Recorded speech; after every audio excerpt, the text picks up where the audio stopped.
बांग्लादेश के वज़ीर कानून ने ऐलान किया कि जल्द ही ख्वाजा सरा अपने अहले खाना की जायदाद के वारिस बन सकेंगे या जायदाद में हिस्सा हासिल कर सकेंगे।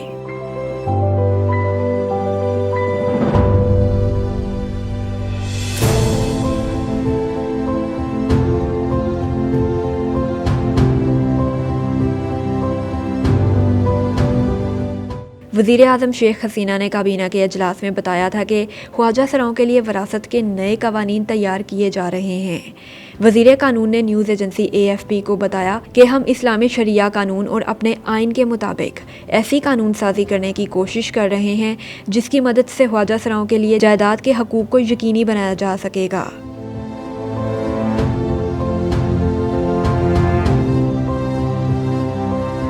बांग्लादेश ने सन 2013 के बाद से ख्वाजा सराओं को एक अलहदा सिन्फ के तौर पर शनाख्त की इजाज़त दे दी थी। मुल्की सतह पर ख्वाजा सराओं की तादाद 1.5 मिलियन के करीब है। गुज़श्ता बरस इन्हें तीसरी सिन्फ के तौर पर वोट डालने के लिए इंदराज की इजाज़त भी दे दी गई थी।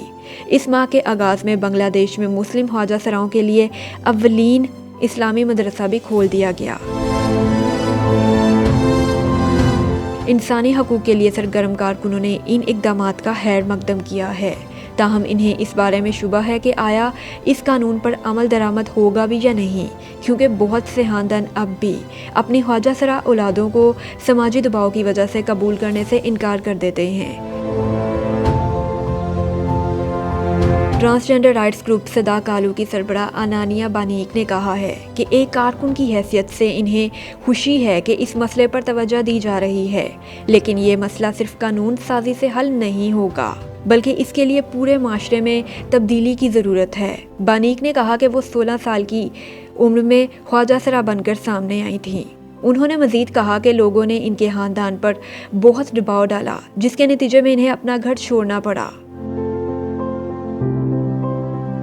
इनका मज़ीद कहना था कि वो तनहा नहीं हैं। माशरे में लाखों अफराद या ख्वाजा सरा अब भी मौजूद हैं जिन्हें अपने घर और ख़ानदान छोड़ने पड़ते हैं। बानीक ने कहा कि वो अपनी शनाख्त मुनस के तौर पर करवाने को तरजीह देती हैं। अक्सर ख्वाजा सरा अपने ख़ानदान के अफराद, रिश्तेदारों या अजीज़ व अकारिब से दूर हो जाते हैं और अगर वो अपनी विरासत का दावा करने घर वापस जाएँ तो इन्हें तशद्दुद का सामना करना पड़ता है। मुख्तसर ये कि कानून साजी के साथ माशरती रवैयों को बदलने की भी ज़रूरत है।